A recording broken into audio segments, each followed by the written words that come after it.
Hello children, let us revise the second lesson, the interrelationship between living things. There is a riddle for you. It is given in textbook page number 7.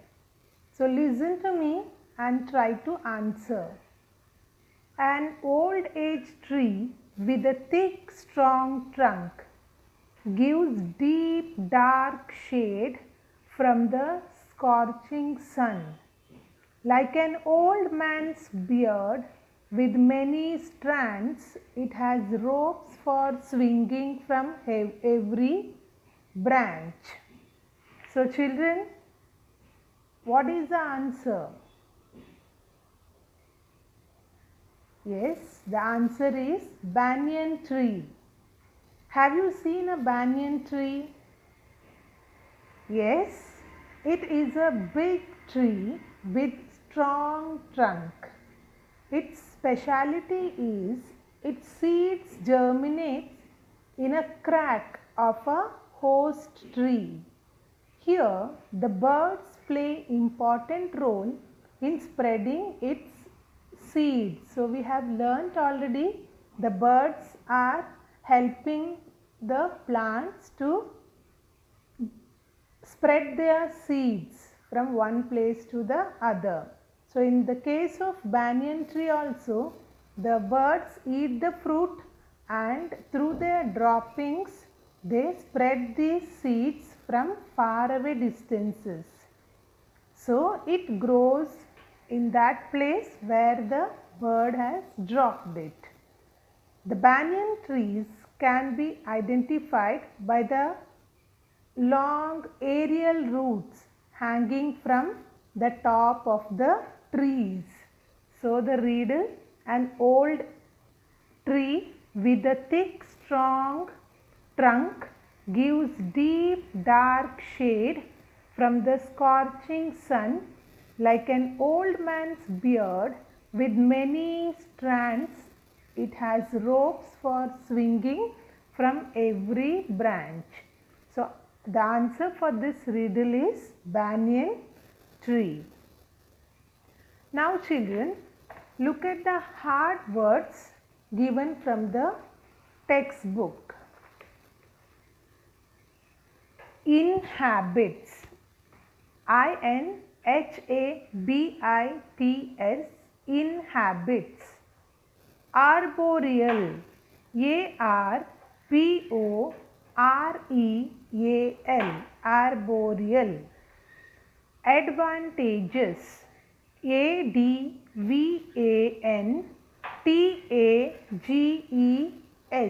advantageous. Surroundings, SURROUNDINGS,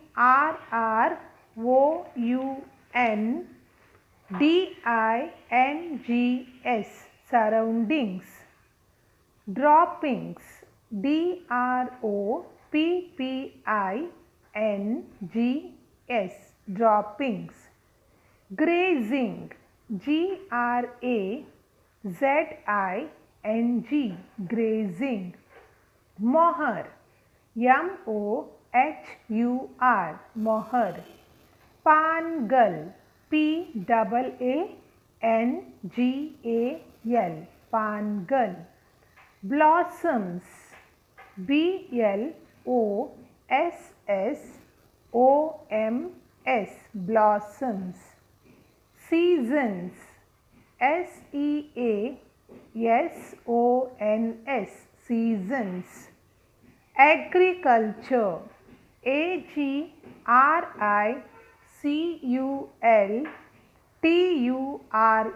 agriculture. Slumber, SLUMBER, slumber. So children, these are the difficult words. So you have to learn the spellings. Write and learn the spelling. So it will be very easy for you to write the answers also. Now let us discuss few more interesting questions which are given in the textbook. Okay. So From where do we get silk? Yes children, you know your mother is wearing silk saris and all. So from where do we get silk? It's very interesting, isn't it? Now look at the picture. Yes children, it is silk worm on the leaves. Yes, can you see in the picture there? Yes, it is silkworm. It is on the leaves. So we can say that it is a caterpillar of silkworm. Yes. Next picture, we can see the cocoons, or we can say that it is a pupa stage, chrysalis of silkworm. It is the cocoon of the silkworm. So the silkworm weaves the thread, that is nothing but the cocoons. So they weaves by the silk thread itself. Okay, so it is then weaved into the silk clothes. So this way we get the silkworm, we get the silk from the silkworm. Okay children. Now next question is, how are the trees helpful to monkeys and birds? We have discussed this point when we were discussing the lesson in the previous class. So how are the trees helpful to monkeys and birds? So the animals which live on the trees are known as, what are they called children? Yes, they are called as arboreal animals. So example for arboreal animals are monkeys, squirrels, panda, chameleon. Yes, you can see the picture. These animals gets the advantages from the trees. That is, they get fruits and nuts to satisfy their hunger, and shelter, and also protection from the other animals. So these animals are protected from other animals also. So children, in the same way, these animals help the trees to spread their seeds, and so the trees grow in far away distances. That is, if there is a mango tree here, the seeds are carried away from other animals to far away distances, and the mango trees can be grown in different places also. In this way, the arboreal animals are benefited from the trees, and trees also get benefit from these animals. Now next question, what happens if termites make a tree hollow? Yes, so children, you know what is a termite? It is white ants. Look at the picture. That is, white ants are called as termites. These termites eat the wood. So in the picture you can see the white ants. So what will happen if termites make a tree hollow? Yes, they weaken the tree trunks. Yes, and that is, trunks of the trees are weakened and make them hollow. They start eating the trees from inside. So it can cause heavy branches to break during storms and heavy rains. Later, these trees will die. So from inside, this termite starts eating the trees. So definitely there will be a big hollow inside the tree, and when nothing is there inside, obviously the trees will fall, the branches will just fall down when there is heavy rain or during the storms.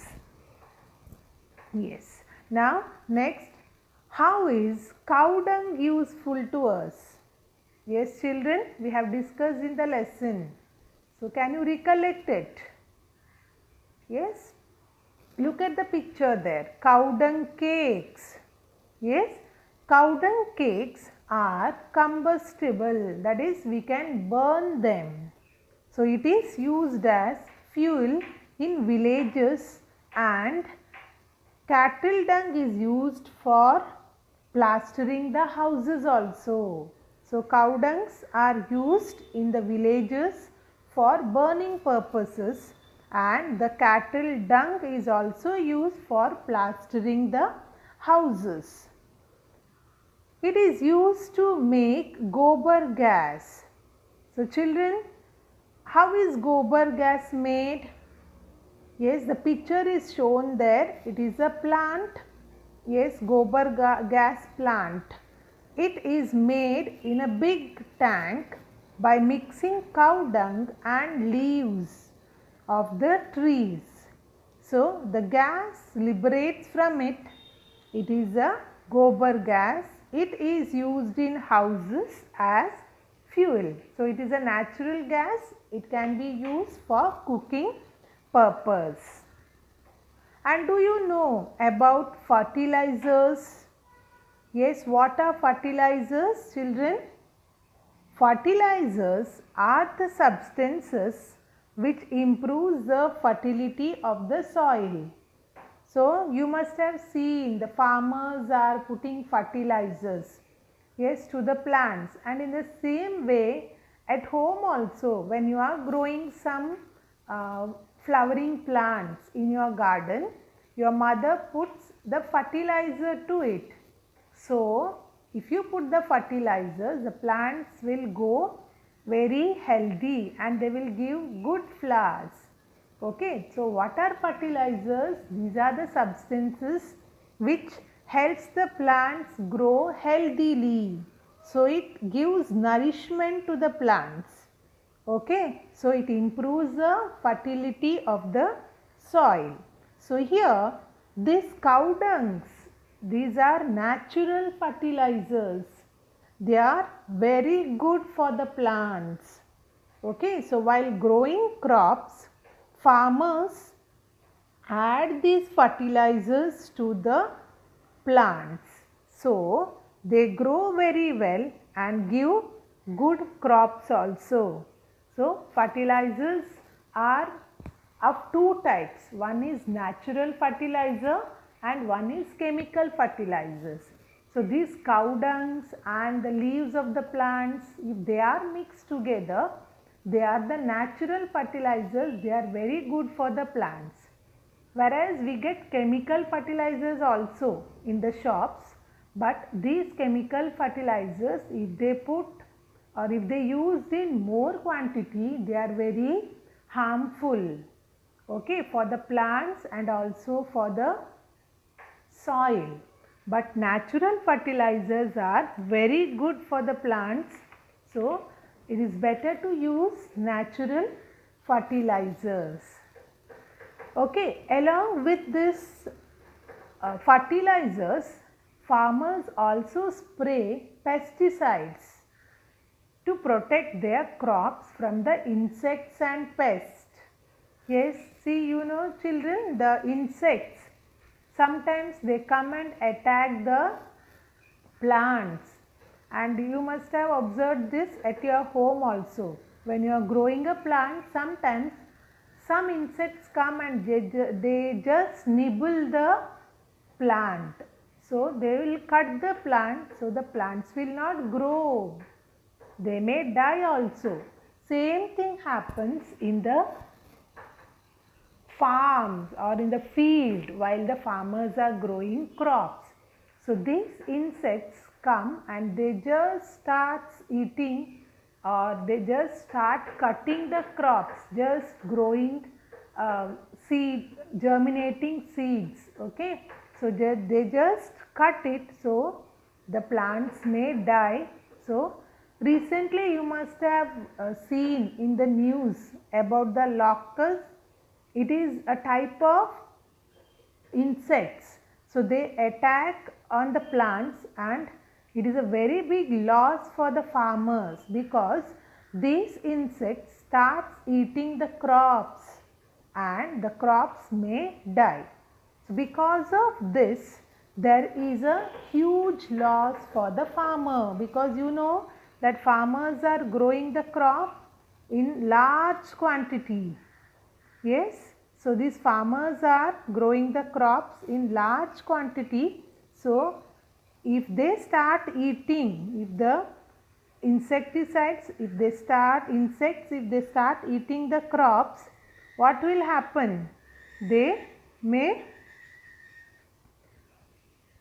lose all the plants and their work, whatever they have done, the work from last 3 to 4 months, everything will go in vain. So that is why the farmers, what they do, they should spray insecticides and pesticides also. Pesticides means which are used to kill the pest, the rodents. So insecticides and pesticides, they have to spray to the plants so that these insects will make, like they move far away and they may die also. So the farmers can save their crops. And these are insecticides and pesticides. You can see the picture of the farmers spraying pesticides to the plants. That is insecticides and pesticides.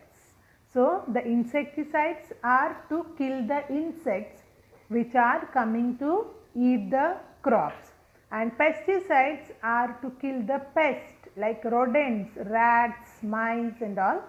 These two come and they attack the crops when they are ready to harvest. So rats and mice, they come in large quantity and they start eating the crops. So if they start eating, they will finish almost the crops may get over. So this is also a big loss for the farmer.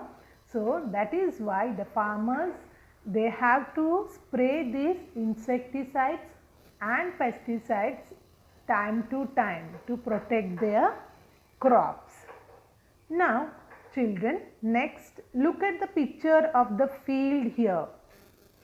So the different crops are grown in the field. So even when you go to the village, you can see the crops. Yes, when you are traveling, you can see in the train or in the bus, on both the sides of the road, you can see the farmers growing the crops. Okay, so the field is nowadays in rainy season until October. If you see these fields, they are green. Yes, you can see greenery everywhere. So let us discuss some questions, that is give reason questions based on these. Okay children. So next is, if it rains heavily for 2 days continuously, okay, water collects in the fields. Yes children, if it rains heavily for 2 days, water collects in the fields. The crops growing there rot. Why? Give reason. Yes children, that is, you must have seen, if it in the rainy season, if it rains continuously, the water collects everywhere. Yes, even in our nearby places also we can see the water logging. Similarly, the water gets collected in the fields also. Yes, but it is not good for the crops. Why? As we have discussed it earlier, the non-aquatic plants rot because they cannot grow in the marshy area. Children, we have discussed the experiment also. So, all the plants are not aquatic, that is, they cannot grow in the water. They need water, but in the sufficient quantity, not more. Like you cannot pour more water to the plant. So if you pour more water, if there is water logging, definitely the plant will, yes, it will die. So same thing happens in the during the rainy season. Some of the crops, yes, they are, if they are not aquatic plants and if there is a heavy rain, the water gets collected in the field and the crops will start rotting. So what happens? So if it continuously, if it rains for few more days, definitely the plants cannot survive. Okay, so but if that plant is an aquatic one, okay, so if they are aquatic plants, they can grow very well in water. So there is no problem for the aquatic plants. But if the plants are not aquatic, they need little water, like sufficient water, not the extra water. So during this time, that is in the rainy season, sometimes if it rains heavily, that time also the farmers are facing problem. So the plant want rain, but the rain should not pour more, like it is not good for the crops. Okay, so next question is, we will not get a good crop if we do not get the good rain. Yes, why children? We will not get a good crop if we do not get good rains. Why? Because water is very important for plants. Yes, water is very important for the plants. Every crop is dependent on rains. If there is no good rains, these plants will not grow properly and we will not get a good crops. Yes, children, because every plant is dependent on water. Water is very essential for the growth of the plants. So if there is no rain, the plants cannot grow well. And the crops, those who are growing in winter and summer season, also need water. But these crops are using the water which is collected during the rainy season. Yes, children. So you know that every plant wants water, but all the plants are not growing in the rainy season. Like we are talking about the crops, like the paddy fields, rice plants are growing in the rainy season. Okay, so and many plants are there which are growing in the rainy season. Okay, so the farmer can take that crop in the rainy season because the water is available. But in winter and summer also we grow many plants. Yes, many of the plants are growing in winter and summer. Yes, winter season, wheat, all these plants are growing in winter season, and summer season we get so many fruits, vegetables. So all the crops are not growing in the rainy season. The crops are growing in different seasons also. But during winter and summer, the crops which are growing, they also need water. So from where they get the water? So we have to provide them the water. From where? Well, river. Yes, so these are the water which are collected during the rainy season. So you know, in the well we get the water which is seeped into the ground. So we are using that water in other seasons to grow the crops.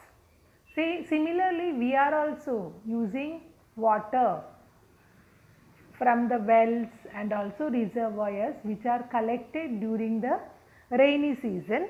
In the same manner, plants also need water. That is what the question tells us, that we will not get a good crop if we do not get good rain. So what is the meaning of that? Rain is very important. So proper rain should be there for the crops to grow throughout the year. So children, the next question is, the Indian rat snake, which is also called dhaman, lives around the field. Students, can you tell me why? So the question is, the Indian rat snake lives around the field, means they live around the fields itself. Why? Yes children, because the rats live in the fields as they get their food from the crops. You know, the rats are living near the fields. Rats make hole near the field and they live there. Why? Because they get the food from the crops. The crops are grown, so rat can go anytime and eat the crops. So rats eats the grains or some vegetables that are grown in the field. That is why they live in the fields. So children, you know that rats are the food for snakes. Yes, so snakes also lives around the fields so that they can eat the snake. The snakes can eat the rats whenever they are hungry. Are you getting it? So snakes can eat the rats whenever they are hungry. So here we can see the interrelationship between the living things. That is, crops are eaten by the rats and rats are eaten by the snakes. So this is how the interrelationships can be seen in the living things. So children, we have completed the revision session of lesson number 2, the interrelationship between living things. Read the textbook and understand all the points discussed today. Thank you children. Have a nice day.